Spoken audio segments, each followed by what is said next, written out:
اعوذ باللہ السمیع العلیم من الشیطان اللعین الرجیم بسم اللہ الرحمن الرحیم الحمد للہ کاشف الکروب وعالم الغیوب والمطلع علی اسرار القلوب والمنزہ عن الجہات والنقائص والعیوب والمستغنی عن الملبوس والمشروب والمدعوم غالب بعزته غیر مغلوب ظاہر بدلائلہ غیر محجوب والصلاة والسلام والتحیۃ والاکرام علی الرسول الثقلین محبوب رب المشرقین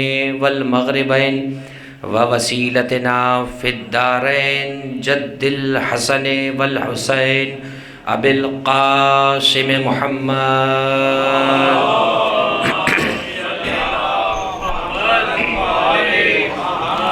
وآلہ الطیبین الطاہرین المعصومین المظلومین المنتجبین المنتخبین ولا سیما علی بقیت اللہ الاعظم روحی و ارواح العالمین لتراب مقدمہ الفدا اما بعد فقد قال اللہ سبحانہ وتعالی فی محکم کتابہ المجید وفرقانہ الحمید وقولہ الحق بسم اللہ الرحمن الرحیم اقم الصلاة لدلوک الشمس الى غسق اللیل وقرآن الفجر انا قرآن الفجر کان مشہودا ومن اللیل فتہجد به نافلة لک عسى ان یبعثک ربک مقاما محمود صلوات پڑھ دے محمد والے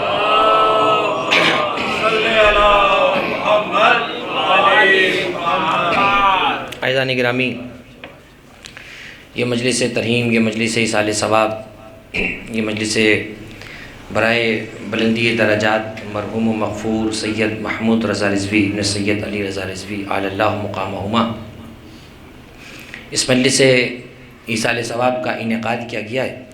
اور میں نے جس آیہ قرآنی کو اس مجلس میں بطور موضوع تلاوت کیا ہے، عموماً اس آیت کا ایصال ثواب کے عنوان سے براہ راست کوئی تعلق نہیں ہے، لیکن چونکہ ایک موضوع اور ایک موضوع کے ذیل میں چند عرائض اور چند گزارشات آپ حضرات کے گوش گزار کرنی ہیں، اس لیے میں نے اس آیت کو سرنامہ کلام کے طور پہ تلاوت کیا۔ اور یہ سورہ مبارکہ بنی اسرائیل کی دو مسلسل آیتیں ہیں، جسے سورۃ الاسریٰ بھی کہا جاتا ہے، اس کے ابتدا کی وجہ سے سبحان الذی اسریٰ بعبدہ لیلا من المسجد الحرام، اور اسی اسریٰ یعنی سیر یعنی گھمانے کی نسبت سے اسے سورہ اسریٰ بھی کہا جاتا ہے۔ سورہ مبارکہ بنی اسرائیل کی شروع کی دو آیتیں تقریباً درمیان کی، بسم اللہ الرحمن الرحیم، اقیموا الصلاۃ الی دلوک الشمس، حکم ہو رہا ہے رسول اللہ کو، اور رسول اللہ کے ذریعے سے حکم سفر کرتا ہوا پہنچ رہا ہے ساری امت تک۔ اور یہ قرآن مجید کا ایک خوبصورت مزاج ہے کہ قرآن حکم دیتا سب کو ہے، مگر بات صرف مصطفیٰ سے کرتا ہے۔ ایسا نہیں ہے کہ نماز کا حکم صرف رسول کے لیے تھا، ہماری چھٹی ہے، ایسا نہیں ہے۔ لیکن آپ ملاحظہ فرمائیے، نماز پڑھنی سب کو ہے مگر مخاطب رسول کو کیا جا رہا ہے، اقیم، اے حبیب آپ قائم کریں نماز کو۔ اس کا مطلب یہ ہوا کہ نماز پڑھنی سب نے ہے، مگر نماز وہی قبول ہوگی جو محمد و آل محمد کے رستے سے ہوتی ہوئی جائے۔ اگر کوئی یہ سمجھے کہ میں ان کو چھوڑ کر نماز شروع کر دیتا ہوں، تو وہ نماز کی سمجھے کہ اس نے رجسٹریشن ہی نہیں کروائی، ابھی اس کی رجسٹریشن ہی نہیں ہوئی، تو پاس اور فیل کا تو سوال ہی پیدا نہیں ہوتا ہے۔ پہلے بتاؤ تو صحیح کہ تم نماز پڑھ کیوں رہے ہو، کس نے تمہیں بتائی نماز، کس نے تمہیں طریقہ نماز بتایا۔ تو اب دیکھیں قرآن مجید میں لفظ آیا اقیم، اس اقیم کا جو جمع بنتا ہے وہ کیا ہے؟ اقیمو، ہزاروں مرتبہ آپ نے آیا یا ایھا الذین آمنوا اقیموا الصلاۃ، یہ سب آیا ہوا ہے۔ وہاں اقیمو کہا جا رہا ہے تو سب کو مخاطب کر کیا جا رہا ہے، لیکن سورہ بنی اسرائیل کی اس آیت میں لفظ ہے اقم، قائم کرو، آپ قائم کرو، الصلاۃ نماز کو، لدلوک الشمس، جب سورج زوال پر آ جائے اس وقت نماز کو قائم کرو، ایک، الی غسق اللیل، اور جب رات اندھیری ہو جائے، بالکل مکمل چھا جائے، جب نماز پڑھو، وقرآن الفجر، اور فجر کے وقت میں پڑھو۔ 3 وقت بتائے نماز پڑھنے کے، چوتھا اور 5واں وقت قرآن مجید میں موجود نہیں ہے۔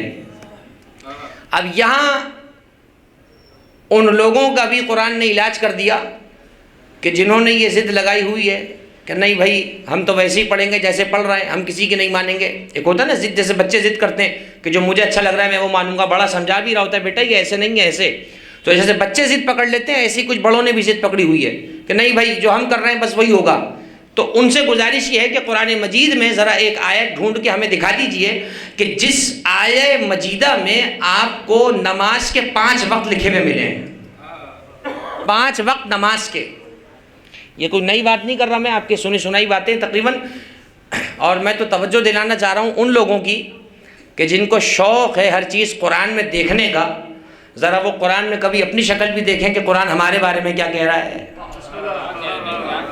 یہ تو کوئی اصول نہیں ہوا نا کہ مطلب آپ ہم پر سوال کرے جائیں یہ قرآن سے دکھاؤ، یہ قرآن سے دکھاؤ، یہ قرآن سے دکھاؤ، یہ قرآن سے دکھاؤ، اور دکھائی رہے ہیں 1400 سال سے۔ ہمارے سندھ میں ایک ذاکر تھے، سیدھے سادھے آدمی تھے بیچارے، کہیں چوک کی تقریر ہو رہی تھی، چوک میں عموماً سندھ پنجاب میں ہوتا ہے، آپ کو پتہ ہے جو وہاں جا چکے ہیں، وہاں پرچی آ جاتی ہے، وہاں جواب دینا ہوتا ہے، چوک کے اوپر نہیں دیا تو کہا جائے گا کہ یہ بندہ ہار گیا، ان کا بندہ ہار گیا ہے۔ ایک پرچی آئی نیچے سے، اس پہ یہ لکھا تھا کہ آپ لوگ ماتم کرتے ہیں، بتائیں قرآن میں کہاں لکھا ہے۔ میں نے ابھی والی بات جو کی نا، ہر چیز قرآن میں دکھاؤ۔ اب پرچی تو آ گئی، انہوں نے کہا یہ بتاؤ کہ قرآن میں ماتم کہاں لکھا ہے۔ اب بعض اوقات کچھ مقامات ایسے ہوتے ہیں جہاں جواب آپ کو لٹرلی دینا پڑتا ہے، بعض اوقات بس کام چلاؤ اور آگے بڑھ جاؤ۔ انہوں نے کہا میں یہ پرچی پڑھ کے سنائی انہوں نے پورے مجمع کو، اور انہوں نے کہا میں اس بھائی کو جواب دے رہا ہوں کہ قرآن میں ماتم لکھا ہے۔ اس کے تو کان کھڑے ہو گئے اچھی طریقے کے ساتھ کہ یہ کیا کہہ رہا ہے، سنا اس نے آیت پڑھ دی تو ہمارا تو چوک پہ جنازہ نکل جائے گا قرآن میں اگر ماتم کی آیت آ گئی۔ انہوں نے کہا کہ بتائیے وہ کہاں ہے، انہوں نے کہا تراویح کے جو آگے والی آیت ہے اس میں ماتم کا ذکر ہے۔ اب تو وہاں پہ سناٹا چھا گیا، تو ایک عقل مند اٹھا اس میں سے اور ایسے ہاتھ پھیرتے ہوئے داڑھی پہ کہنے لگا آپ کو اتنا بھی نہیں پتا قرآن میں تو تراویح کا ذکر ہے ہی نہیں۔ تو اس ذاکر نے بھی پاؤں پہ ہاتھ مارا اور کہا کہ قرآن میں نہیں ہے پھر بھی پڑھ رہے ہو، تو جیسے قرآن میں تراویح نہیں ہے پھر بھی تم پڑھ رہے ہو، ویسے اگر ہم نے ماتم کر لیا تو مصیبت کیا ہے۔ یہ جدلی جواب دیا ہے، برہانی جواب نہیں ہے، یعنی علمی جواب جسے کہتے ہیں نا 2 + 2 4، 4 + 2 6، یہ وہ والا جواب نہیں ہے، جدلی جواب ہے۔ یہ جو ہمارے پنجاب سندھ میں مناظرے سنتے رہتے ہیں نا آپ، یہ جدلی مناظرے ہیں۔ جدلی مناظرہ اسے کہتے ہیں جسے علمی دلیل سے گرا دیا جائے کسی بھی وقت۔ یہ علمی طور پر غلط ہے یہ والی بات کہ وہ آپ سے کچھ پوچھ رہا ہے آپ نے الٹا اس پر ایسے کر کے جواب دے دیا، لیکن جہاں پوچھنے والا ہی الٹا ہو وہاں جواب سیدھا نہیں دیا جاتا ہے۔ صلوات پڑھتے محمد والے محمد پر، اللہم صلی علی محمد، تو وہاں ایسے ہی جواب دیا جاتا ہے الحمدللہ۔ تو بہرحال اب دیکھیں قرآن مجید کی اس آیت میں حکم ہو رہا ہے رسول کو، اے رسول آپ نماز کو قائم کریں، اور 3 وقت نماز کے بتائے گئے۔ لدلوک الشمس، آپ جانتے ہیں زوال شرعی جسے میجر کرنا بہت مشکل ہے فقہ کے اندر، لیکن بہرحال پھر بھی آج وہ مسئلہ آسان ہے آج کل۔ زوال شرعی جو ظہر کا ایکچوئل وقت ہے وہ کسے کہا جاتا ہے، بہت مشکل ہے۔ پہلے کے زمانے میں تو فقہ کی کتابوں میں جو طریقہ بتایا گیا وہ کیا ہے کہ ایک لکڑی کو آپ جو ہے وہ زمین میں گاڑ دیں اور اس کا سایہ صبح کے بعد سے جیسی سایہ بالکل لکڑی کے پیرالل آ جائے، برابر آ جائے، اور اب جب سایہ اترنا شروع ہو لکڑی سے نیچے آہستہ آہستہ، اور 4-5 بجے تک سایہ جب بالکل پھیل جاتا ہے، جیسے جیسے وہ سایہ لکڑی کا اترنا شروع ہوگا یہ زوال شرعی سے گھٹنا ہو جائے گا شروع، اور جتنا سایہ نیچے ہوتا جائے گا اتنا نماز ظہرین کے افضل کا وقت گزرتا چلا جائے گا۔ کوشش کرا کریں جیسی نماز کا وقت ہو فوراً آدمی نماز پڑھ لے، اس لیے کہ آیت اللہ بہجت نے دفعہ کہا تھا کہ میرے ایک استاد تھے عرفانیات کے جنہوں نے ہم سے عرفان اور معرفت کے درس کئی پڑھائے تھے نظف اشرف میں، آیت اللہ بہجت نے کہا، ان کا ویڈیو کلپ ہے پورا، سنی سنائی بات نہیں ہے، وہ کہتے ہیں کہ میں نے اپنے استاد سے پوچھا کہ مجھے کوئی ایسی چابی دے دیں جو ہر تالا کھولے، کوئی ایسا حل بتا دیں، کوئی ایسا نسخہ بتا دیں جو ہر جگہ چل جائے۔ تو آیت اللہ بہجت کہتے ہیں میرے استاد نے کہا کہ میں ضمانت دیتا ہوں اول وقت پر نماز پڑھنے کی عادت ڈال لو، سارے کام خود ٹھیک ہو جائیں گے، سارے کام آٹومیٹکلی ہوتے جائیں گے۔ اگر بیجت کہتے ہیں کہ جب اٹھ کے جانے لگا تو استاد نے اسے ابا کھینچ کے بٹھایا اور کہا کہ اگر اول وقت پر نماز پڑھنے کے بعد تمہارا کوئی کام رک جائے تو واپس آ کے میری قبر پہ تھوک دینا۔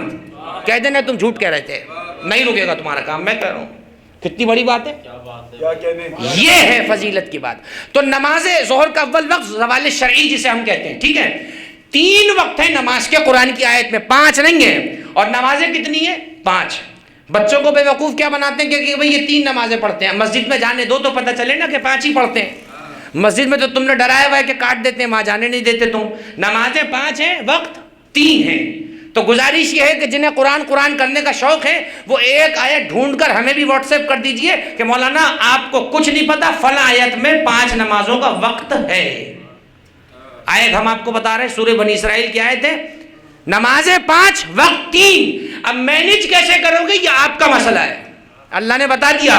سوائے مذہب اہل بیت کے کوئی اس آیت کو اون نہیں کرتا کہ ہم نے پریکٹیکلی اس آیت کو کر کے دکھایا ہے کہ 5 نمازیں بھی پڑھ رہے ہیں اور 3 وقتوں کے اندر پڑھ رہے ہیں۔ ہم تو نماز کے معاملے میں قرآن سے باہر نہیں نکل رہے۔ چلو تم ہم سے پوچھنے ماتم اور رونے کی باتیں، تو نماز پر ہی پہلے مناظرہ کر لو نا کہ نماز کہاں پر کس کی ہو رہی ہے۔ تو یہ بات یاد رہے، ہم جو ظہر اثر اور مغرب عشاء ملا کے پڑھ سکتے ہیں یہ الگ بھی کرنا جائز ہے، لیکن ہمارے یہاں روایات موجود ہیں، وسائل الشیعہ میں مستقل روایت موجود ہے۔ معصوم سے پوچھا گیا 2 نمازیں ملا کے پڑھنے کا کوئی فائدہ بھی ہے یا صرف وقت کی بچت اس میں رکھی گئی ہے؟ معصوم نے فرمایا نہیں، جو 2 نمازیں ملا کے پڑھتا ہے اللہ اس کے رزق میں وسعتیں بھی عطا فرما دیتا ہے۔ آئی سمجھے بات؟ تو ہمیں تو معصوم کے فرمان پہ یقین ہے، اور ظاہر سی بات ہے جس دن سے ہم نے انہیں معصوم اور اللہ کی حجت مانا ہے، ہمارے لیے ان کے قول کو ماننا ہی یہی انسانیت ہے، یہی اسلام ہے اور یہی شیعت ہے۔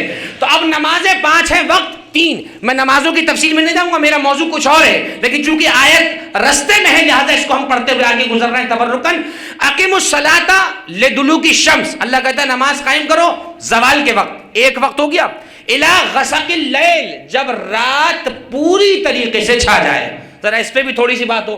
لیل کہتے ہیں رات کو، غسق کسے کہتے ہیں؟ غین سین اور قینچی والا قاف، غسق کہتے ہیں گھٹا توپ۔ اب اس سے آسان ترجمہ اردو کا میرے پاس نہیں تھا، گھٹا توپ اندھیرا جسے ہو جائے اسے کہتے ہیں عربی میں غسق۔ کیا ہے سورۃ الفلق میں؟ قل اعوذ برب الفلق من شر ما خلق ومن شر نفثات فی العقد ومن شر غاسق، یہ غاسقین غسق سے، میں پناہ مانگتا ہوں رات سے جب وہ پوری طریقے سے چھا جائے۔ تو رات کہتے ہی اس کو بھائی جو مکمل بلیک ہو جائے، مکمل کالی چھتری آ جائے، اللہ بچائے ایسی مغرب سے کہ آسمان نیلا ہوا ہے، مغرب بھی ہو گئی۔ دیکھیے آپ نے ایسی مغرب ہے، لیکن ایسی مغرب پڑھیے گا نہیں کبھی، وہ ہوگی نہیں۔ اسی لیے ہمارے روزے کا حکم کیا ہے کہ تھوڑا صبر کرو، جہاں 14-12 گھنٹے کا روزہ گزارا ہے 1-2-4 منٹ اور رک جاؤ تاکہ یقین ہو جائے کہ ہم روزے کے وقت سے باہر نکل گئے ہیں۔ ہم نے تو روشنی میں لوگوں کو کھجورے چباتے ہوئے دیکھا ہے، اللہ ہی جانے، وہ کہتے ہیں رب جانے تھے حسین جانے، دیکھا جائے گا قیامت میں۔ تو یہ تو پھر قیامت میں کھلے گا کس کے روزے کتنے کھلے کتنے رہ گئے۔ الحمدللہ ہم جو احتیاط کرتے ہیں، ہمارے علماء نے کیا بتایا، رات مکمل طریقے سے جب چھا جائے تو روزہ کھولو۔ دوسرا نماز کا وقت قرآن نے کیا بتایا، رات کا اندھیرا، دوپہر میں پڑھیں ظہر اثر، شام میں پڑھیں مغرب عشاء، اور پھر اللہ کہتا ہے وہ قرآن الفجر، صبح کے وقت نماز پڑھو۔ فجر صبح کا وقت آ گیا، اور اب صبح کے وقت کے بارے میں ایک آیت ہے، بڑا مشکل ہے صبح کے وقت اٹھنا، بستر کو چھوڑ دینا۔ اللہ کہتا ہے اِنَّ قرآن الفجر کان مشہودا، یہ جو فجر کی نماز ہے اس پر دن اور رات کے فرشتے گواہی دیتے ہیں۔ مشہودہ شہادت سے نکلا ہے، آبجیکٹ ہے، مشہود جس پر گواہی دے دی گئی ہو۔ صبح کی نماز اب ہم پڑھتے ہیں اٹھ کر، تو جو رات کے فرشتے جا رہے ہوتے ہیں وہ بھی کہتے ہیں پروردگار پڑھ رہا تھا، جو صبح کو آ رہے ہوتے ہیں وہ بھی کہتے ہیں پروردگار پڑھ رہا تھا۔ ہم نے اسے پڑھتے ہوئے دیکھا ہے۔ یہ ہے صبح کی نماز کی برکت۔ 2 رکعت کی نماز ہے، 2 رکعت رکھ دیتا فجر 4 رکعت، تو کون سا پروردگار پہ ہم کوئی کیس کر سکتے تھے نعوذ باللہ کہ پروردگار تو نے فجر کی 4 کیوں رکھی؟ اس نے 2 رکھ دی پروردگار نے، ہم کیا کر سکتے ہیں؟ اس نے وضو کو لازمی قرار دیا، وضو کے بغیر نماز نہیں ہو سکتی۔ الوضو مفتاح الصلاۃ، وضو نماز کی چابی ہے. پروردگار ٹھنڈ بہت لگتی ہے. اللہ کہے گا مجھے پتہ ہے ٹھنڈ لگتی ہے. لیکن پھر وہ حدیث امیر المومنین کی افضل الاعمال ما احمزها، امیر کائنات فرماتے ہیں سب سے زیادہ نمبر اسی کام کے ہوتے ہیں جس میں زحمت سب سے زیادہ ہو. اگر صبح ٹھنڈا پانی تنگ کر رہا ہے تو صبح کا ثواب بھی تو بہت زیادہ ہے. صبح کا ثواب بھی تو بہت زیادہ ہے. میں ایک جملہ ہدیہ کرتا چلا جاؤں. سردی آئی گئی اللہ اللہ کر کے دسمبر میں. کراچی والوں کا بھی نصیب ہے, بارش کبھی کبھار نصیب ہوتی ہے, سردی کبھی کبھی نصیب ہوتی ہے. یعنی پیٹیوں میں رکھے رکھے وہ کپڑے خراب ہو گئے, کبھی پہننے کی نوبت ہی نہیں آئی, اس لیے کہ سردی پڑے تو کبھی ہو. گاڑی کے ہیٹر کبھی چلے ہی نہیں, اس لیے کہ اتنی گرمی پڑے تو کبھی معاملات ہوں. لیکن اب میں جملہ کہہ ہی دوں, اب سردی پڑ ہی رہی ہے, گلوبلی چینج ہو رہا ہے سب کچھ موسم. یہ جو سردی آ رہی ہے, مختلف پیکیجز اناؤنس ہوئے کہ بھائی 15 دن ناران کاغان اور یہ اور وہ اور فلاں اور ڈھمک, سب کام اپنے مقام پر صحیح ہے. اور میں آیت بھی پڑھ دیتا ہوں آپ کو, قرآن کی آیت ہے. لیکن گزارش ہے جو ان لوگوں سے کہ جو منانے جاتے ہیں, کہیں بھی گھومنے جائیں, اللہ نے گھومنے کے لیے تو بنائی یہ جگہ, کس لیے بنائی ہے آبشار, یہ پہاڑ, یہ جھرنے. ایک آیت کو یاد کر لیں, فسیرو فی الارض کیف کان عاقبۃ المکذبین. سیرو امپیریٹو سینٹینس ہے, حکمیہ جملہ, سیر سے نکلا ہے. فسیرو فی الارض, اللہ کہہ رہا ہے گھومو زمین میں, اللہ سیر کا حکم دے رہا ہے. فسیرو فی الارض, گھومو پھرو زمین میں, ہم نے جو زمین بنائی ہے. پروردگار لیکن گھوم کر کرے کیا؟ فرمایا دیکھو کیف کان عاقبۃ المکذبین, ذرا یہ بھی دیکھ کر آؤ ہم نے جھوٹوں کا انجام کیا کیا ہے. یہ انگریز پاگل نہیں ہے جو ٹورزم کا پورا ایک ڈپارٹمنٹ بنا کے بیٹھے ہوئے ہیں, اور کئی ملک ہیں جو پل ہی ٹورزم پر رہے ہیں. یہ کیا ہے ٹورزم؟ ہم تو جاتے ہیں نا جھرنے اور پانی اور یہ دیکھنے, انگریز آتا ہے کھنڈرات کو دیکھنے, انگریز آتا ہے زمینوں کو دیکھنے, اور ان کھنڈرات سے پھر وہ چیزیں نکالتے ہیں کہ جو پچھلی قوموں کی طرف اشارہ کرتے ہیں, اور انہی میں سے جب کسی کے دروازے پر ہدایت کا فرشتہ دستک دیتا ہے تو اللہ اسلام کی نعمت سے مالا مال بھی کر دیتا ہے. تو گھومنے پھرنے کا فلسفہ اگر یہ ہو, یعنی میں آپ سے حلفاً کہہ رہا ہوں, آپ اگر گلگت بلتستان گھوم کر آ جائیں تو ممکن ہے ثواب نہ ملے, لیکن اگر نیت یہ کر لیں کہ میں اللہ کی قدرت کے نظارے دیکھنے جا رہا ہوں قربتاً اللہ, تو گھومنے کا سفر مستحب ہو جائے گا, ثواب ہو جائے گا, ثواب ہو جائے گا. پروردگار میں تیری قدرت کو دیکھنا چاہتا ہوں. جب بلند و بانگ پہاڑوں کو دیکھوں گا تو مجھے نہج البلاغہ میں مولا علی کا خطبہ یاد آ جائے گا, وَوَتَّدَا بِالصُّخُورِ مَيَدَانَ فِي الْأَرْضِ. علی کہتے ہیں پروردگار وہ ہے جنہوں نے ان بڑے بڑے پہاڑوں کو کیل بنا کر زمین کے فرش پہ گاڑا ہے. اگر یہ پہاڑ کیل بن کر نہ ہو تو زمین کا فرش اڑتا پھرے. پہاڑ کو دیکھے اللہ کی حمد کرے, پانی کے جھرنے کو دیکھے, قرآن میں اللہ کی اس آیت کو یاد کرے, وَأَنزَلَ مِنَ السَّمَاءِ مَاءً فَأَحْيَا بِهِ الثَّمَرَاتَ وَالنَّبَاتَاتَ مِنْ أَرْضٍ. اللہ کے پانی کو بہتے ہوئے دیکھے, کہے پروردگار تو نے ہی اس پانی کو پیدا کیا, اسی سے تو نے نباتات کو اگایا, اسی سے تو نے پھلوں کو اگایا, اسی سے تو نے جانوروں کا بھوسا اگایا, اور اسی سے تو نے ہم سب کو پیدا کیا. جب اللہ کے بڑے بڑے نظارے دیکھے, سمندر کو ٹھاٹے مارتا ہوا دیکھے, کوئی دریا دیکھ لے تو مولا علی کی وہ دعا پڑھ دے, اللہم رب البحر المسجور. تمام حمد اس اللہ کے لیے جو ٹھاٹے مارتے ہوئے سمندر کا رب ہے. خالی یہ نہیں کہا کہ جو سمندر کا رب ہے, اس کی صفت بھی آئی بطور ایڈجیکٹیو, مسجور. تمام حمد اس اللہ کی جو ٹھاٹے مارتے ہوئے سمندر کا رب ہے. جب سونامی آ جائے تو دنیا کا کوئی بیریئر ایسا نہیں ہے جو سونامی کو روک سکے, لیکن وہ کتنا قدیر پروردگار ہے, جب تک حکم نہ دے پانی اپنی حدوں سے باہر نہیں نکلتا ہے.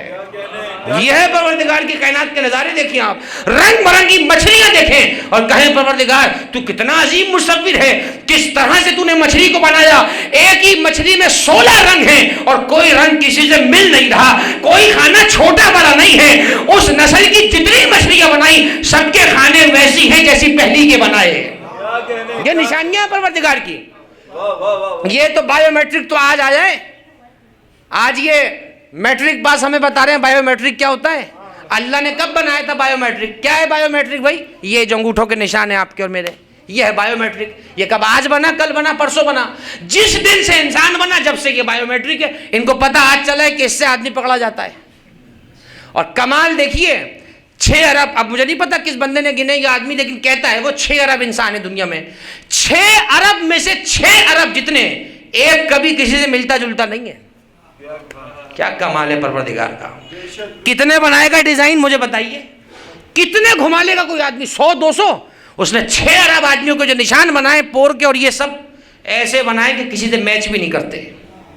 کتنا خالق ہے. اسی لیے قرآن میں کہتا ہے تم دوبارہ اٹھائے جانے پہ شک کیسے کرتے ہو؟ جب تم کچھ نہیں تھے، جب ہم نے سب کچھ بنا دیا، تو جب تم مٹ جاؤ گے تو کیا ہم دوبارہ تمہیں اٹھا نہیں سکتے؟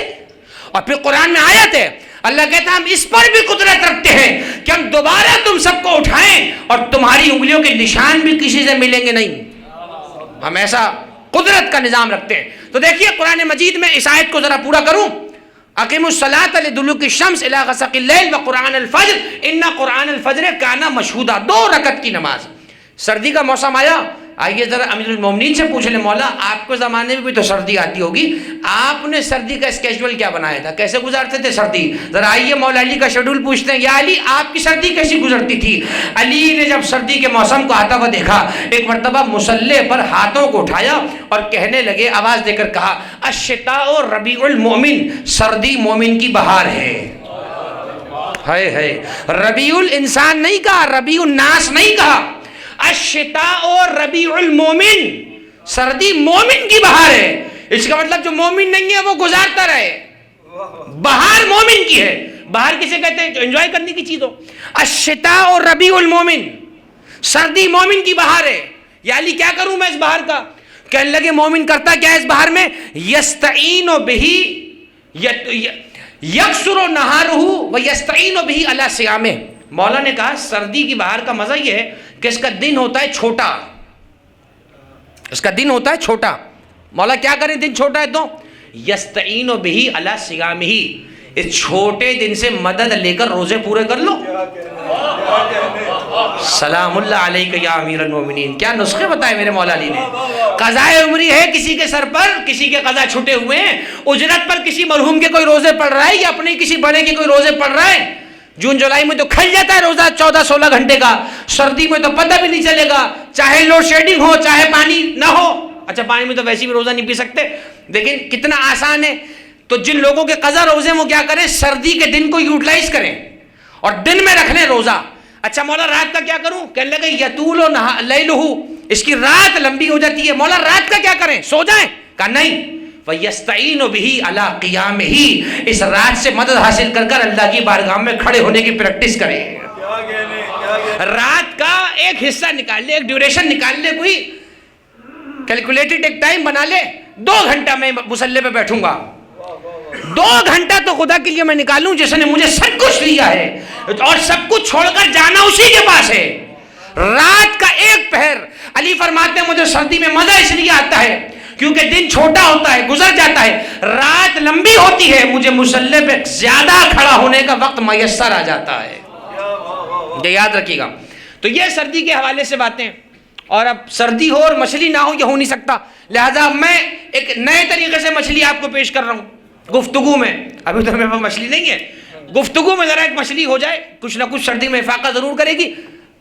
ایسا ہو نہیں سکتا سردی ہو اور دسترخوان پر مچھلی نہ آئے. لیکن ہمارا مسئلہ یہ کہ ہمارے لیے مچھلی کا اسٹاک چاہے جتنا ہو، لیتے ہم لوگ چھانٹ کر ہی ہیں. ہے کہ نہیں ہے؟ کتنے بڑے مسئلے ہیں. فخر کیا کیجیے چیزوں پہ، ان کو بعض اوقات کوئی پریشان نہ سمجھے یہ کہاں باندھ دیا ہمارے بڑے بوڑھوں نے. نہیں، فخر کریں اور دوسروں کو کہیں ہم ہر گڑی پڑی مچھلی نہیں کھاتے، دیکھ کر کھاتے ہیں، چھلکے والی کھائیں گے. جب پوچھتے ہیں دکان پہ تو وہ بھی پوچھتا ہے اچھا آپ کے شیعہ ہیں؟ کہ ہاں الحمدللہ شیعہ ہیں. چھیل کے کھاتے ہیں، ایسے نہیں کھاتے. ابھی عرض کرتا ہوں کہ کیوں ہے. قرآن مجید میں سورہ بقرہ میں ایک آیت ہے، ہفتے کو عربی میں کہتے ہیں سبت، سین با اور تا. قرآن میں آیت ہے وَلَقَدْ عَلِمْتُمُ الَّذِينَ اعْتَدَوْا مِنْكُمْ فِي السَّبْتِ وَكُونُوا قِرَدَةً خَاسِئِينَ. اللہ کہتا ہے اے حبیب تمہیں تو پتا ہوگا ہفتے والوں کا، ہفتے والے حبیب تمہیں تو پتا ہوگا ہفتے والوں کا جنہوں نے ہمارے حکم میں تجاوز کیا، پھلانگ گئے اس کو، اور تجاوز کیا مچھلی کا شکار کرنے میں. ہم نے انہیں منع کیا تھا پورا مہینے پورا ہفتہ کر لینا، ہفتے کے دن نہ جانا، ایک دن چھوڑ دینا. وہ مچھلی آ کر باہر انڈے دیتی ہے اور اس کی نسل کا معاملہ ہوتا ہے، نہ جانا. اور انہوں نے خدا کے حکم کی مخالفت کری. اللہ ان مچھلی کھانے والوں کے لیے کیا کہہ رہا ہے؟ کونوا قردۃ فقلنا لہم، ہم نے ان سے کہا کونوا قردۃ خاسئین، ہم نے ان سے کہا بندر بن جاؤ. پوری قوم بندر بنا دی پروردگار نے. ذرا مچھلی کھانے سے پہلے میرے اس جملے کو ذرا یاد کیجیے گا کہ خداوند متعال کا معاملہ کیا ہے. اب میں ایک سوال کر رہا ہوں، عام طور پر چھلکے اور اس کے ہٹا کر مچھلی حلال ہے یا نہیں ہے؟ حلال ہے. حلال چیز کھانے پر اللہ نے بندر کیوں بنا دیا؟ مچھلی تو کھائی تھی، کیا کرا تھا؟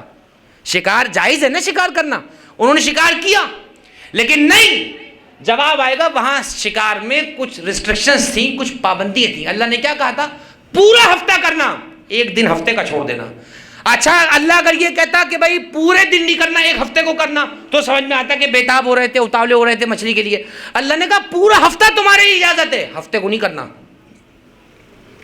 آزما رہا ہے خدا. انہوں نے کیا کیا؟ انہوں نے دریا سے کچھ نالیاں کھود کر اپنی طرف نکالی اور حوض بنائے، چھوٹے چھوٹے تالاب بنا لیے، اور جیسے ہی اس میں ڈرینز لگائیں، پانی کے لیے کھولا رستہ، اور ہفتے کو یہ کیا کرتے تھے؟ وہ کھول دیتے تھے. اب دریا کا پانی جب ادھر آتا تھا تو مچھلیاں بیچاری چلتی چلتی نالیوں سے ادھر بھی آ جاتی تھی، یہاں جمع ہو جاتی تھی پانی کے اندر. ہفتے کے دن یہ کرتے تھے، اتوار کی صبح جا کر مچھلی نکال کے کھا لیتے تھے. اور کہتے کیا تھے؟ سنیں اب، قرآن کا کوئی واقعہ ایسا نہیں کوئی بولے بھائی میں کیا کروں اب اس واقعے کا. اب دیکھیے اس سے نکل کیا رہا نتیجہ. آپس میں کیا کہنے لگے؟ ہم نے کوئی گناہ تھوڑی کیا ہے، اللہ نے تو ہفتے کو منع کیا تھا، ہم نے کب نکالیے؟ جا کر اتوار کو. اللہ کے ساتھ کر رہے ہیں یہ معاملہ. یہاں ایک گزارش ہے آپ کے ذریعے سے دوسرے لوگوں تک، جو لوگ خدا کے حرام کیے ہوئے معاملات میں حلال کرنے کا چور دروازہ نکالتے نا، جیسے اللہ کو کچھ پتہ ہی نہیں، نعوذ باللہ، نہیں تو یہ تھوڑی کہا اللہ نے، ایسے تھوڑی ہوگا، نہیں اللہ ایسے تھوڑی کرے گا، خود ہی خود.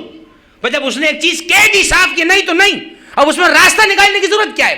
اللہ نے جب صاف کہہ دیا ہفتے کو نہیں کرنا، تب تم ایسے کر کے نکال رہے ہو اور اتوار کو جا کے اٹھا رہے ہو. کئی ہفتوں تک یہ کرتے رہے. خداوند متعال نے ڈھیل دی. اس قوم کے کئی لوگوں نے ان سے آ کر کہا کہ بھائی حرکتیں مت کرو، تمہاری وجہ سے عذاب آ جائے گا ہمارے اوپر. اور جب یہ لوگ نہیں مانے تو اس قوم کے باقی لوگوں نے کیا کیا؟ وہ قوم کو چھوڑ کر دوسری جگہ چلے گئے. انہوں نے کہا اب ان پر عذاب آنے والا ہے. اور نتیجہ کیا ہوا؟ کافی دیر جب یہ کہیں بیٹھے رہے دوسری جگہ، انہوں نے کہا شہر میں سے آواز کیوں نہیں آ رہی؟ پہلے شہر چھوٹے چھوٹے ہوتے تھے، دروازے ہوا کرتے تھے، آج بھی دروازے آپ نے دیکھے شہروں میں ہوتے ہیں. اور اس سے وہ بھی پتہ چل گیا کہ شہر کا دروازہ ہی ہوتا ہے. چھتیں تو سندھ حکومت بھی نہیں بنا سکی، اتنے پہلے آپ چھتیں اور دیواریں ڈھونڈتے پھر رہے ہیں، دروازہ ہوتا ہے شہر کا. ٹھیک ہے. انہوں نے کہا کہ بھائی کیا بات ہے، آج شہر میں سے آواز نہیں آ رہی، کوئی کریں کیا؟ انہوں نے ایک بندے نے کہا کہ جا کے دروازہ بجاؤ، شہر تو کھلے، دیکھیں تو صحیح کیا چل رہا ہے اندر، خوب مچھلیاں بھون رہے ہوں گے. اب جو گئے دروازہ بجاتے رہے، کسی نے کھولا ہی کچھ نہیں. اندر سے عجیب عجیب سی آوازیں آ رہی. ان کو بڑا تعجب ہوا، سیڑھی کو لگایا. اب جو ایک آدمی نے جھانکا تو کہتا ہے دیکھا شہر میں بندر پھر رہے ہیں اور قد ان کا وہی آدمی والا ہے. مس کر دیا پروردگار نے پوری قوم کو. اور علامہ مجلسی نے قصص الانبیاء میں لکھا ہے یہ ہوئے کیسے تھے مشق. اللہ نے آسمان سے ہوا چلائی ان کے اوپر، اتنی تیز ہوا چلی کہ یہ اڑ رہے تھے. بس وہ ہوا جیسے ان کے اوپر جو گزری سب کی شکلیں مشق ہو گئی، وہی ناک نقشے رہ گئے، وہی کپڑے پہنے وہ مشق ہو گئے. اور ایک دوسرے کو پہچان بھی رہے تھے اور ایک دوسرے کو دیکھ دیکھ کے رو بھی رہے تھے کہ کیا ہو گیا. انہوں نے جب دیکھا، ایک نے جا کر بتایا کہ پوری قوم بندر بنی ہوئی ہے. ان سب نے لاہول پڑھا، اعوذو پڑھا، اور اب جو دروازہ کھلا اندر گئے تو اللہ مجلسی کہتے ہیں کہ جو کوئی اپنے کسی جاننے والے کو دیکھ رہا تھا اس سے نام لے کر پوچھ رہا تھا تم فلاں ہو، وہ رو رو کے کہہ رہا تھا ہاں میں فلاں ہی ہوں، ہاں میں فلاں ہی ہوں. 3 دن کے بعد ایک ہوا اور چلی اور اس پوری قوم کو جنہیں اللہ نے بندر بنایا تھا ان کو اللہ نے وہیں نیست و نابود کر دیا، ختم کر دیا. ثابت کیا ہوا؟ ایک مچھلی کھانے پر نہیں خدا نے کیا ہے، وہ دیکھنے کے چاہ رہا تھا میرے حکم کی خلاف ورزی کرنا ہے یا میرے حکم پہ عمل کرنا ہے. یہ مچھلی کا واقعہ ہر انسان کو قیامت تک کی یاد دلائے گا کہ خدا نے جس چیز کو حرام کر دیا وہ حرام ہے، اس کو خود سے حلال کرنے کے کوئی طریقے نہ سوچے. ایک صلوات ہدیہ کرتے محمد و آل محمد کی عظمتوں پر. بس اب اس کے بعد کا جملہ جو میرا موضوع ہے وہیں سے گفتگو کو اختتام کی طرف لے کر جاؤں گا. اب اس کے بعد کیا ہے سنیے کیا ہے. اِنَّ قرآن الفجر کانا مشہودا، فجر کی جو نماز ہوتی ہے اس پہ فرشتوں کی گواہی ہوتی ہے. 2 رکعت نماز ہے، چھوٹی سی تھوڑی سی پڑھ لیں، اس کے بعد تعقیبات ہیں صبح کی. سبحان اللہ. اور کہا یہ جاتا ہے کہ صبح کا یاد کیا ہوا بھولتا نہیں ہے آدمی. اور یہ ہم نے آزمایا ہے اسکول کے زمانے میں بھی, کالج کے زمانے میں بھی, مدرسے کے زمانے میں. صبح جو ایک دفعہ پڑھ لینا آدمی اٹھ کر, وہ پھر چھوڑے گا نہیں صبح کا وقت. رسول اللہ کی حدیث ہے منیت المرید میں, شہید ثانی رحمۃ اللہ علیہ ہمارے بہت بڑے عالم ہیں, شہید ثانی جنہوں نے شرح لمع کو لکھا ہے, حدیث ہے حضور فرماتے ہیں اگر میری امت کو پتہ چل جائے کہ صبح کے وقت میں اللہ نے ان کے لیے کیا رکھا ہے تو وہ صبح کو پانے میں ایک دوسرے سے سبقت کریں. ابا سے پہلے اماں اٹھنا چاہیں, اماں سے پہلے بیٹا, بیٹے سے پہلے بھائی, بھائی سے پہلے بہن, ہر کوئی بولے میں اٹھ جاؤں پہلے, مجھے مل جائے صبح کا جو اللہ نے رکھا ہے. وہ کیا ہے؟ برکتیں ہیں, رحمتیں ہیں. صبح کا نظارہ دیکھے, اللہ اکبر. کبھی فجر کے بعد دیکھیے گا, وہ جو ایک الگ سی صبح ہوتی ہے نا, جسے نہ رات کہا جا رہا ہوتا ہے نہ دن کہا جا رہا ہوتا ہے. کسی نے امام حسن سے پوچھا تھا جنت میں موسم کیا ہوگا, ٹائم کیا رہے گا, ہمیشہ دن ہوگی, رات ہوگا, دھوپ ہوگی, سورج ہوگا. امام حسن نے مسکرا کر کہا فجر کے بعد کا جو وقت ہوتا ہے وہی جنت کا وقت ہوگا گھنٹوں بھر. پوچھا گیا کیوں؟ فرمایا کیونکہ صبح کے بعد کا جو وقت ہوتا ہے, فجر کے بعد کا, اسے نہ دن کہا جاتا ہے نہ رات کہا جاتا ہے, اسے کچھ اور ہی کہا جاتا ہے. وہی موسم جنت میں 24 گھنٹے رہے گا. اب پتہ نہیں 24 گھنٹے بھی وہاں ہوں گے یا نہیں ہوں گے, تو میں نے اپنی گھڑی کے حساب سے کہہ دیا صبح کا وقت یہ ہوگا. تو نظارہ کریں صبح کا اٹھ کر. میرے مولا امیر المومنین جب صبح اٹھا کرتے تھے, فجر پہ مصلی کے بعد جب صحن میں آتے تھے, اپنی ریش مطہر کو ہاتھ رکھ کر کہتے تھے سورج کو مخاطب کر کر, اے سورج گواہ رہنا علی نے تجھے نکلتے دیکھا ہے, تو نے ہمیں کبھی سوتے ہوئے نہیں دیکھا ہے. یہ جملہ امام الموحدین ہی کہہ سکتا ہے, یہ سوا امام المتقین یہ کوئی نہیں کہہ سکتا ہے. تو کم سے کم ہمیں اس بات کا بھی لحاظ یقیناً رکھنا چاہیے, اور ہم رکھتے ہیں الحمدللہ, کہ ہم اپنے اس منصب سے ہوشیار رہیں اور یہ بات دیکھتے رہیں کہ کیسے ہمارے ائمہ علیہم السلام نے ہمیں تعلیمات دی. بس اب ایک آیت کا ٹکڑا سنیں اور بات کو سمیٹ رہا ہوں. یہ آیت میں نے پڑھی سورہ بنی اسرائیل کی, پھر پڑھ رہا ہوں اقیم الصلاۃ الی دلوک الشمس الی غسق اللیل وقرآن الفجر ان قرآن الفجر کان مشہودا. اب میں جو جملہ پڑھ رہا ہوں وہ ہمارے موضوع سے ڈائریکٹلی ریلیٹ کرتا ہے. وَمِنَ اللَّيْلِ فَتَحَجَّدْ بِهِ نَافِلَةً لَكَ, اور اے حبیب 3 وقت تو ہم نے آپ کو بتا دیے, لیکن رات کا جو وقت ہے اب اس کے لیے اسپیسیفک الگ سے اللہ بتا رہا ہے. وَمِنَ اللَّيْلِ فَتَحَجَّدْ بِهِ نَافِلَةً لَكَ, یہ جو رات کا وقت ہے اس کے ایک خاص حصے میں ہم نے تمہارے لیے جاگنے کو واجب قرار دیا ہے. توجہ رکھیے, کیا مقام ہے پروردگار کا مجھے نہیں معلوم. وہ پروردگار جو سورہ مزمل میں کہہ چکا اپنے حبیب کو, یا ایھا المزمل قم اللیل الا قلیل, اے چادر اوڑھنے والے میرے محبوب راتوں کو کھڑا ہوا کر مگر تھوڑا کھڑا ہوا کر. مجھے دکھائیں یہ مقام عبدیت. پورے قرآن میں جا بجا آیتیں بکھری ہوئی ہیں. انبیاء کو کہتا ہے عبادت کرو, محمد عربی سے کہتا ہے کم کرو. کم اسے کہا جاتا ہے جو حد پر پہنچ چکا ہو. اس کا مطلب عبادت کی حد پر پہنچ چکے تھے جبھی تو کم کرنے کو کہہ رہا تھا, حبیب کم کرو. وہ جو سورہ مزمل میں کم کرنے کو کہہ رہا ہے, اور اب ادھر کیا کہہ رہا ہے سورہ بنی اسرائیل کے اندر, وَمِنَ اللَّيْلِ فَتَحَجَّدْ بِهِ نَافِلَةً لَكَ, اے میرے محبوب ہم نے تمہارے بڑے ناز اٹھائے, ہم تمہارے ہی ناز اٹھائیں گے, لیکن اب ہم تمہیں حکم دے رہے ہیں اور ہمیں پتہ ہے تم ہمارے حکم کی پاسداری کرتے ہو. رات کے خاص وقت میں جاگنے کو اپنے اوپر واجب قرار دو. آپ سوچ رہے ہوں گے نا آیت میں مولانا نے نافلہ پڑھا, ترجمہ واجب کا کیوں کر رہے ہیں؟ ہمارے سارے مفسرین نے لکھا یہاں آیت میں لفظ نافلہ ہی آیا ہے, لیکن یہاں نافلہ آیت میں ہے, رسول کے لیے نماز شب نفل نہیں تھی, واجب تھی. یہ بات معلوم ہونا چاہیے سب کو. آیت میں نافلہ ہے, نافلہ کسے کہتے ہیں؟ مستحب. نفل کا لفظی معنی ہے ایڈیشنل. نفل کو نفل اسی لیے کہتے ہیں وہ آپ کی اصل عبادت میں ایڈیشنل پوائنٹس ہوتے ہیں. بعض لوگ نفل کو اتنا کم تر سمجھ کے چھوڑ دیتے ہیں, انہیں قیامت میں خدا نخواستہ پتہ چلے گا جب روزہ اور نماز 33 پہ آ کے پھنسے گا. یہ چھوٹی چھوٹی درود, تسبیح, یہ رکوع لمبا کرنا, سجدہ لمبا کرنا, قنوت لمبا پڑھنا, اٹھتے بیٹھتے استغفر اللہ, بحول اللہ, اللہ اللہ اور اللہ اکبر کی جو مستحبات ہیں اس کے نمبر ہوتے ہیں, اس کے نمبر ہوتے ہیں, یاد رکھیے گا. ہم نے سوچا نہیں بھائی بس واجب توضیح والی پڑھ لیتے ہیں, جان چھٹی تو 100 میں سے 33 والی کہانی ہے, 32 آ گئے تو فیل, اور بس سپلیمنٹری کا بھی موقع نہیں ہے کہ اللہ دوبارہ پڑھ کر آ جاؤں, اللہ کہے گا فیل. تو نفل کام وہاں آتا ہے جہاں واجب میں نمبر کچھ کم ہو رہے ہوں, اللہ نفل کے نمبر بڑھا کر نماز کو, روزے کو قبول کر لیتا ہے. تو نافلہ کو چھوڑا نہ کریں. یاد رہے ہمیں موٹا موٹا وضو پتہ ہے, بلکہ میں سب کی بات کیا کروں, میں اپنی بات کر لیتا ہوں. موٹا موٹا وضو پتہ ہے ہمیں, صرف ہم گئے جانے کے بعد 2 دفعہ چہرے کو دھویا, اگنے کی جگہ سے بال اگنے کی جگہ سے ٹھوڑی تک, 2 دفعہ ہاتھ کو دھویا, سر کا مسا, پیر کا مسا, اللہ اللہ خیر صلی اللہ. توضیح میں صرف یہی لکھا ہوا ہے. توضیح میں تو یہ نہیں لکھا ہوا ہے. توضیح میں کیا لکھا ہے؟ توضیح میں لکھا ہوا ہے کہ جا کر 3 دفعہ ہاتھ دھوئے. یہ وہ والی بات نہیں ہو رہی کہ اگر کسی کی چکنائی یا کچھ چیز لگی وہ تو دھونا ہی پڑے گا, اسے چکناہٹ کو ہٹانا پڑے گا ورنہ وضو نہیں ہوگا اس کا.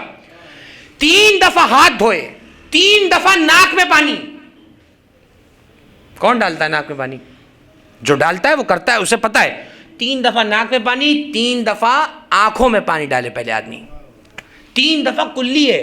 یہ مستحبات ہیں, لیکن یہ اس کے لیے جس کے پاس وقت میسر ہو. ایسا نہیں ہے کہ 5:45 بجے وہ کھڑا ہوا شام میں اور اب وہ ناک اور منہ میں کلی ڈال رہا ہے, پتہ لگا کلیوں میں ہی نماز کا ٹائم پورا ہو گیا. اب اس کو حکم ہے فوراً واجب کرو اور جلدی سے مصلی پہ جاؤ, وقت کے اندر نماز پڑھو. ٹھیک ہے. معصوم سے پوچھا گیا مولا یہ ناک میں پانی کس لیے, آنکھ میں پانی کس لیے؟ فرمایا کہ جو شخص آنکھ میں وضو سے پہلے پانی ڈالتا ہے, ایسے لے کے آنکھ کھولنے کے بعد, آنکھ کو کھول کے, فرمایا اللہ قیامت کے دن اسے جہنم کی آگ دیکھنے نہیں دے گا. اب آپ دیکھیے ہے مستحب, فائدہ کتنا خطرناک ہے. جہنم کی آگ نہیں دیکھنے دے گا, یعنی مطلب کیا, وہ پروردگار جہنم سے دور کر دے گا. یہ کلی مستحب کیوں ہے؟ بعض اوقات پانی خراب آ رہا ہوتا ہے, آپ کو معلوم ہے پانی کا رنگ بو ذائقہ اگر صحیح نہ ہو تو وضو نہیں ہوتا ہے. کلی اس لیے رکھی کہ ذائقہ پتہ چل جائے. اگر کسی کا ذائقہ کورونا کی وجہ سے چلا گیا, اب ناک بھی خیر بند ہو ہی جاتی ہے, لیکن اگر فی الحال لیٹ سپوز کہ ناک کھلی ہوئی ہے تو 3 دفعہ ناک میں ڈالیں تاکہ بو پتہ چل جائے. اور آنکھ میں ڈالنے کا حکم اس لیے ہے کہ اگر ناک اور منہ دونوں بند ہیں, آنکھیں تو کھلی ہیں, آنکھ سے پانی کا کم سے کم رنگ دیکھے تاکہ اس کا وضو صحیح ہو, ورنہ وضو غلط ہو جاتا ہے. آپ نے غور کیا کوئی چیز شریعت کے اندر ایسی ہی نہیں ہے. ہم نے اپنے بڑوں کو دیکھا ہے, بزرگوں کو, مصلی پر جب آتے ہیں تکبیرۃ الاحرام تو واجب ہے, لیکن اس تکبیر سے پہلے 7 مرتبہ ہم نے دیکھا ہے بزرگوں کو اللہ اکبر اللہ اکبر اللہ اکبر کرتے. ہم بھی سوچتے تھے یہ کیا ہو رہا ہے. اس کے بعد ایک اللہ اکبر بڑا سا روایت موجود ہے, علل الشرائع میں شیخ صدوق نے روایت کو لکھا, یہ 7 مرتبہ نمازی کے لیے اللہ کو کیوں پسند ہے کرنا, اللہ اکبر, اور 7ویں بار پھر آخر بات کہ اللہ اکبر. یہ کیوں ہے؟ روایت موجود ہے, شیخ صدوق رحمۃ اللہ علیہ نے علل الشرائع میں لکھا, امام حسین جب چلنے کے قابل ہو گئے, رسول اللہ نے ہاتھ پکڑا, کہ حسین مسجد چلو, آج ہمارے ساتھ تم نماز پڑھو.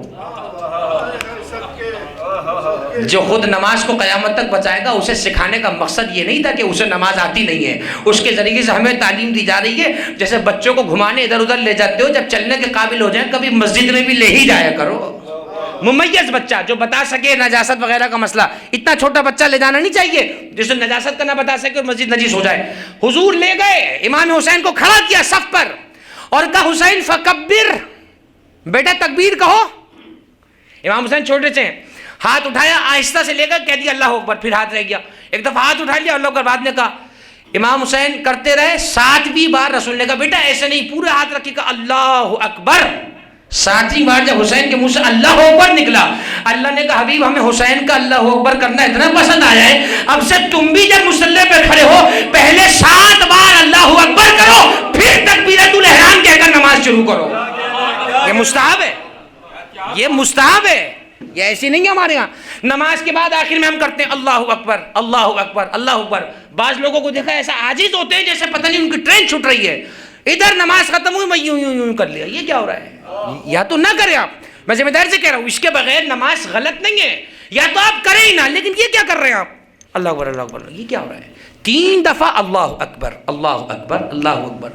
اللہ مجلسی نے قصص الانبیاء میں سیرت رسول میں لکھا ہے کہ جب حضور نے مکہ فتح کیا تھا, اذا جاء نصر اللہ والفتح ورأیت الناس یدخلون فی دین اللہ افواجا, جب حضور نے خانہ کعبہ کے پاس نماز پڑھی ہے, صحابہ کہتے ہیں ہم حضور کے پیچھے تھے, جب حضور نماز سے فارغ ہوئے السلام علیکم ورحمۃ اللہ وبرکاتہ, رسول نے کہا اللہ اکبر اللہ اکبر اللہ اکبر. کسی صحابی نے کہا یا رسول اللہ آج سے تو پہلے آپ نے ایسا نہیں کیا, یہ آج کیوں کیا؟ کہ آج اللہ نے مجھے فتح و نصرت عطا کی ہے, آج اسلام سب جگہ پھیل گیا ہے.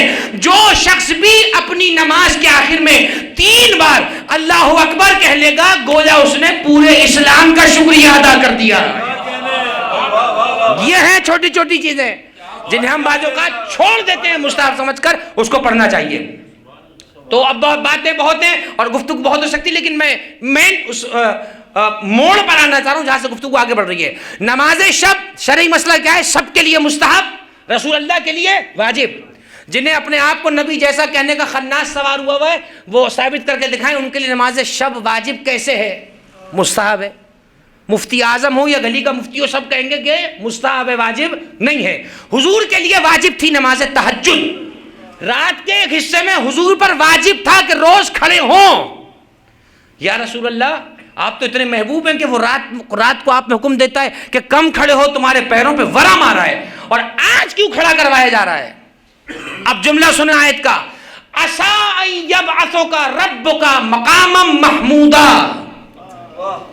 حبیب رات کے خاص وقت میں ہمارے سامنے کھڑے ہو، ان قریب تمہارا رب تمہیں مقام محمود پہ فائز کر دے گا۔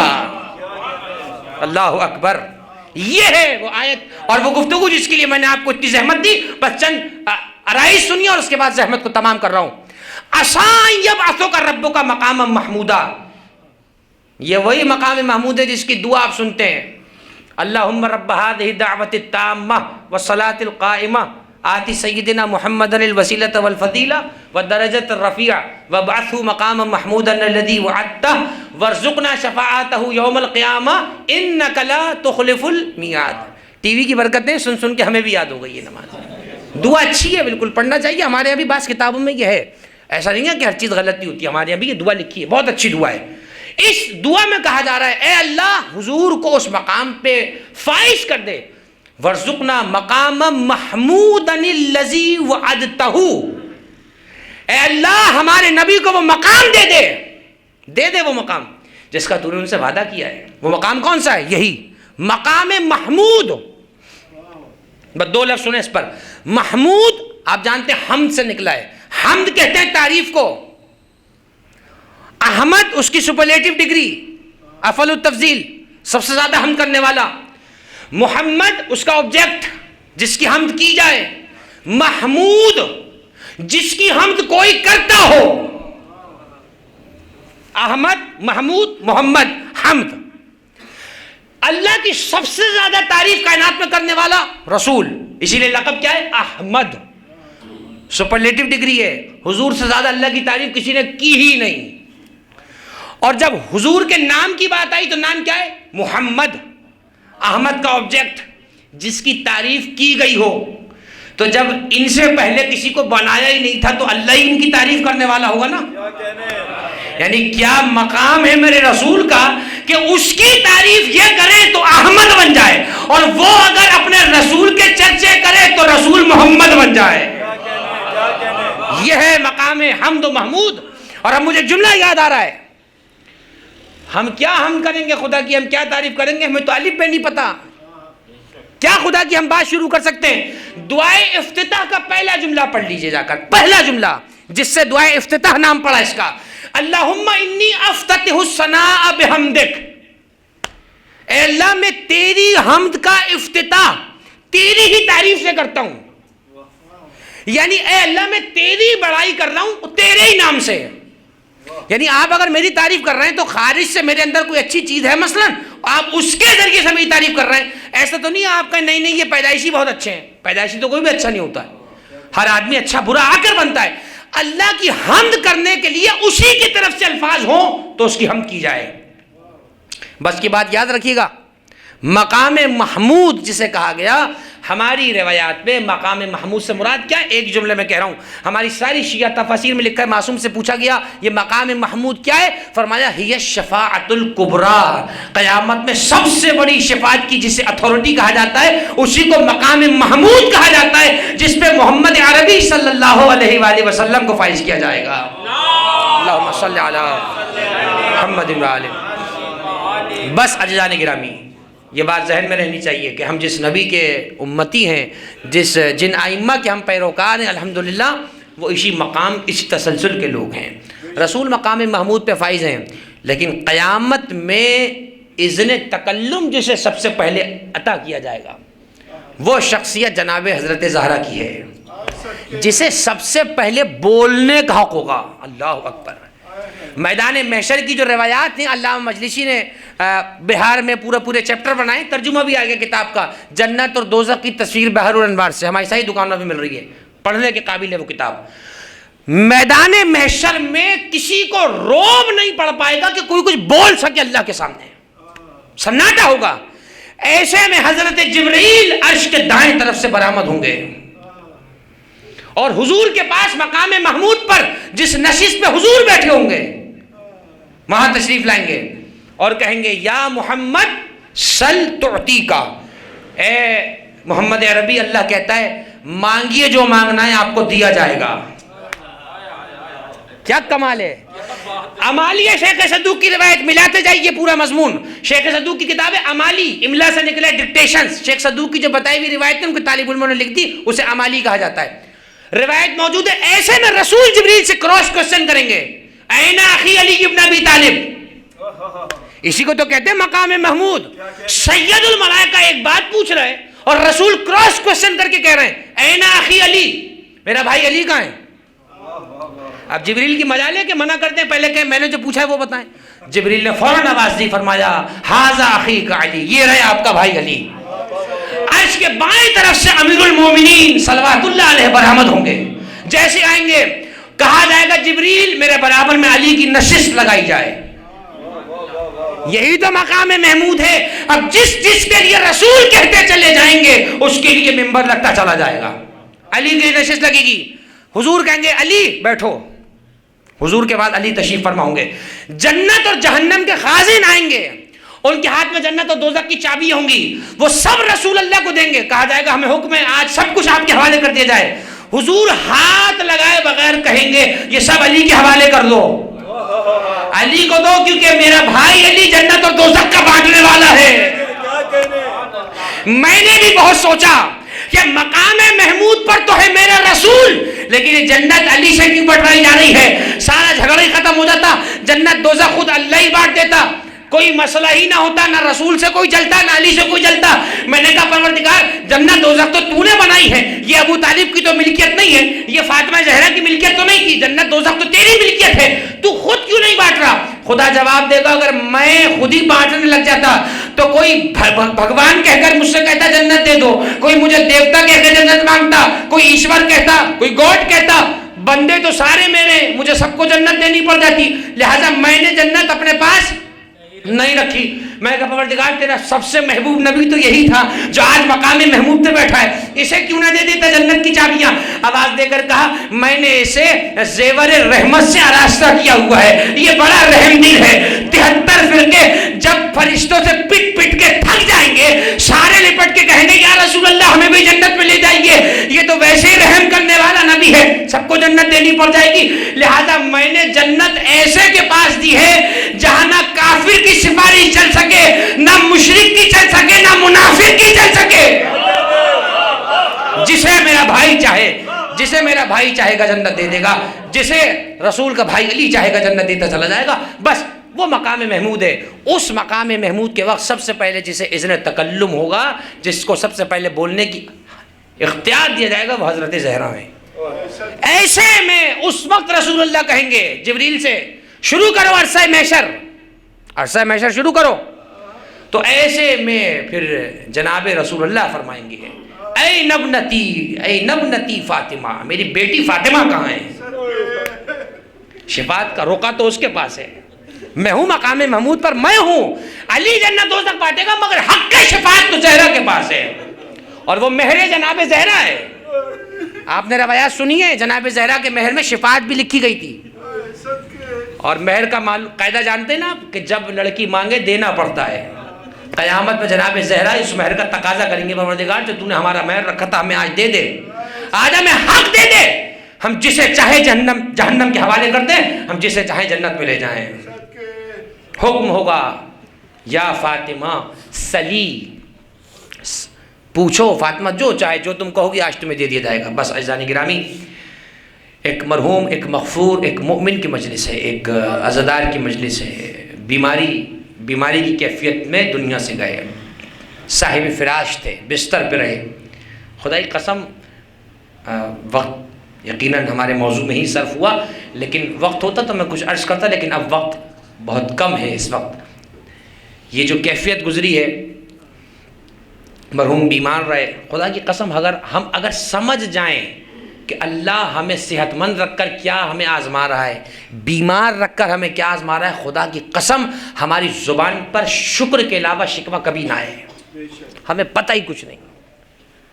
مجھے دعائے افتتاح کا ایک اور جملہ امیر المومنین کا یاد آ رہا ہے، کم یا الہی من موہبت قد فرجتہا، مولا علی کہہ رہے ہیں پروردگار کتنی ہی پریشانیاں ایسی تھیں جن سے تو نے مجھے رہا کر دیا۔ کبھی سوچے تو صحیح آدمی، ایک حساب تو لگائے بیٹھ کے کہ میں ایک چیز کو اگر رو رہا ہوں تو کتنی چیزوں سے اللہ نے مجھے بچایا بھی تو ہے۔ وَمِنْ هُمُومٍ قَدْ كَشَفْتَهَا، پروردگار کتنے غم ایسے تھے تو نے انہیں دور کر دیا۔ وَمِنْ حَلَقَةِ بَلَائٍ قَدْ فَكَكْتَهَا، پروردگار کتنی مصیبتوں کی زنجیریں ایسی تھی جنہیں تو نے توڑ دیا ہے۔ جب خدا کے احسانات پر نگاہ ہوگی تو پھر آدمی شکوہ نہیں کرے گا، پریشانی پہ نہیں روئے گا۔ کوئی بیمار ہے تو وہ ایمان پر شکر کرے، پروردگار تیرا شکر ہے، بیمار ہوں تو کیا ہوا، مومن تو ہوں، مر بھی گیا تو گھاٹے میں نہیں جاؤں گا۔ اس صحت مند کا کیا فائدہ جو صحت لے کر جہنم میں جائے گا، مومن نہیں ہے۔ پروردگار تیرا شکر ہے، بیمار ہوں، آزار ہوں، فاقہ کی کیفیت میں ہوں پروردگار، لیکن مومن ہوں، مجھے پتہ ہے مٹی خراب نہیں ہوگی، اور اس کی مٹی خراب نہیں ہو سکتی جس مٹی کا وارث ابو تراب ہو، اسی کی تراب خراب ہے جس کا والی و وارث ابو تراب نہ ہو۔ بس عزیزان گرامی، ایک باپ کی مجلس سزا ہے، ایک مرحوم کی مجلس سزا، ایک شفیق کی مجلس سزا، جناب محمود رضا رضوی علی اللہ مقامہ، خدا انہیں غریق رحمت فرمائے اور اپنے قرب و جوار میں اعلیٰ مقام نصیب فرمائے، اور ہمارے حاضرین میں جو بیمار ہیں اللہ انہیں شفاء کلی و صحت عاجلہ عنایت فرمائے۔ بڑا پرآشوب دور چل رہا ہے، نہ جانے کہاں رکے گا یہ دور جا کر، کہاں یہ کروٹ لے گا، یہ اونٹ کہاں بیٹھے گا نہیں معلوم۔ جو حالات ہیں، جو معاملات ہیں، بس ایک گزارش ہے دوستوں سے، میرے ہم عمر جو دوست بیٹھے ہیں بزرگوان سے، تو دعاؤں کا طالب ہوں کہ دین سے مضبوط رہیں، دین سے قریب رہیں، کیونکہ بہت قریب ہے وقت، اب تقریباً معاملات بہت قریب ہیں۔ انسان نے ہمیں، شیطان نے ہمیں بہکایا ہوا ہے یہ کہہ کر ابھی تو بہت دور ہے، ابھی تو قیامت بہت دور ہے، سرٹیفکیشن کروائی بھی ہمیں، نہیں ابھی تو قیامت کی نشانیاں پوری کا ہوئی ہیں، ابھی تو 1-2 ہوئی ہیں، تو کیا آپ ضائع کر رہے ہیں 8-9 ہو جائے تو ہم سدھریں گے؟ ایسا نہیں ہے، کل کرے سو آج، آج کرے سو اب۔ آدمی طے کر لے ہر جگہ اپنے مقام پر کہ جو زندگی، جو مہلت مجھے خداوند متعال نے دی ہے، میں اسے ویسے ہی گزار دوں جیسے میرا رب مجھے گزارنے کا حکم دیتا ہے۔ ختم ہو گئی بات، مصائب کے 2 جملے پڑھوں گا۔ غنیمت جانیے زندگی کو، خصوصاً ہم نوجوان دوستوں سے کہہ رہا ہوں، جوانی کو غنیمت سمجھیے، مہلت نہ سمجھیے۔ ہم مہلت سمجھتے ہیں نا، ابھی تو ہم جوان ہیں، ابھی کیا ہے، آپ کو کیا پتا کہ آپ رہیں گے، ہے گارنٹی کوئی؟ پل بھر کی خبر نہیں انسان کو۔ جوان زندگی کو غنیمت سمجھے، مہلت نہیں سمجھے۔ حضرت مریم سلام اللہ علیہ کے بارے میں لکھا ہے ہماری کتاب منازل الآخرہ، شیخ عباس قمی رحمۃ اللہ علیہ صاحب مفاتی، حکایت لکھی ہے کہ حضرت مریم عیسیٰ علیہ السلام کے خواب میں وصال کے بعد آئیں۔ کچھ شک ہے ذرا مریم کے مقام میں؟ بطول بی بی حضرت مریم خواب میں تشریف لائیں اور اپنے بیٹے سے حضرت عیسیٰ نبی اللہ سے خواب میں کہنے لگی، اے عیسیٰ میں چاہتی ہوں اللہ مجھے دنیا میں ایک دفعہ واپس بھیج دے۔ حضرت عیسیٰ نے خواب میں پوچھا اماں کس لیے؟ جملہ سنیں کیا ہے۔ حضرت مریم فرماتی ہے لِأُصَلِّ صَلَاةً بَرْدَةً شَدِيدًا، تاکہ میں شدید سردی میں نماز پڑھوں، وَأَصُومُ الصِّيَامَ حَرًّا حَرَارًا، اور تیز گرمی میں روزے رکھ کر اللہ کے پاس چلی جاؤں۔ 2 کام کے لیے چاہ رہی ہیں واپس آ جائیں، کیوں؟ سردی کی نماز چونکہ مشکل ہے، کہتی ہیں ایک دفعہ اللہ زندگی دے دے میں آ کے سردی میں کچھ نمازیں پڑھ جاؤں، کیونکہ وہاں جو معاملہ چل رہا ہے اس سے اچھا تو آدمی سردی میں نماز کی عادت بنا لے، وہاں جو معاملہ ہو رہا ہے، اور گرمی میں روزہ رکھ کر جاؤں تاکہ وہاں جو پھر انسان کے لیے اللہ نے عذاب تیار کیا ہوا اس سے۔ یہ جناب مریم کہہ رہی ہیں جن کی نجات میں کوئی شک نہیں کسی قسم کا، بطول بی بی۔ سمجھانا صرف یہ مقصود ہے کہ جب اس درجے کے لوگوں کی عبادت کا عالم یہ ہے تو کجا میں اور آپ، جب امیر المومنین کی عبادت کا عالم یہ ہے، جب سید الشہداء کی عبادت کا عالم یہ ہے، امام حسین، کہ جن کے ذکر کے بغیر تو سجدہ پورا نہیں ہوتا ہے، آپ سجدے سے سر اٹھاتے ہیں، یہ سجدہ جو کر رہے ہیں یہ سجدہ صدقہ ہے امام حسین ابن علی علیہ السلام کا یہ صدقہ ہی امام حسین کا صدقہ ہے، بلکہ سجدے میں کیا موقوف، یہ پوری نماز مقروض ہے سید الشہداء کی، تکبیر کی بسم اللہ سے لے کر آخر تک جو لفظ آپ پڑھ رہے ہیں سب صدقہ امام حسین کا۔ شاید اسی لیے ہمارے بڑوں نے سکھایا کہ جیسی نماز سے اٹھو، السلام علیک یا ابا عبداللہ، السلام علیک یا ابن رسول اللہ۔ ایک ہماری نماز ہے کہ ہم پڑھتے ہیں ختم ہو جاتی ہے، لیکن حسین ابن علی کی نماز تو آج تک جاری ہے، اس لیے کہ سر سجدے میں تھا، اٹھایا نہیں ہے بلکہ اٹھایا گیا ہے، خود حسین نے سر نہیں اٹھایا، اٹھایا گیا ہے۔ ذرا تسلی کے 2 جملے پڑھوں گا مرحوم کے اعزاء اقربا کے لیے، اور اس کے بعد مصائب کے چند جملوں سے نحو متصل ہوتا چلا جائے گا۔ یتیمی وہ داغ ہے کہ یہ وہی محسوس کر سکتا ہے جس پر یہ ظلم ٹوٹ جائے، لیکن ذرا سلام کیجئے کربلا کے ان بچوں پر کہ جنہیں یتیمی سامنے نظر آ رہی تھی مگر پائے ثبات میں لغزش نہیں تھی۔ حسین سامنے کہہ کر جا رہے ہیں سکینہ کے، ترکت الخلق ترن فی ہواک و ایتمت العیال لکی اراک، ساری کتابوں میں مصرے لکھے ہیں۔ امام حسین جناب سکینہ کو دیکھ کر، آسمان کو دیکھ کر کہہ رہے ہیں ترکت الخلق ترن فی ہواک، اے پروردگار تیری خاطر پوری دنیا کو حسین چھوڑ رہا ہے، ترکت الخلق ترن فی ہواک۔ اور اگلا جملہ قیامت تھا سکینہ کے لیے، وَأَيْتَمْتُ الْعِيَالَ لِكَيْ أَرَاكَ، اے پروردگار اب میں اپنے بچوں کو یتیم کر کے آ رہا ہوں تاکہ تیرا دیدار نصیب ہو جائے۔ یہ جملہ سکینہ نے سنا، ایک مرتبہ گھبرا کے کہنے لگی یا ابتا استسلمت للموت، اے بابا کیا آپ نے موت کے سامنے ہاتھوں کو ٹیک دیا ہے؟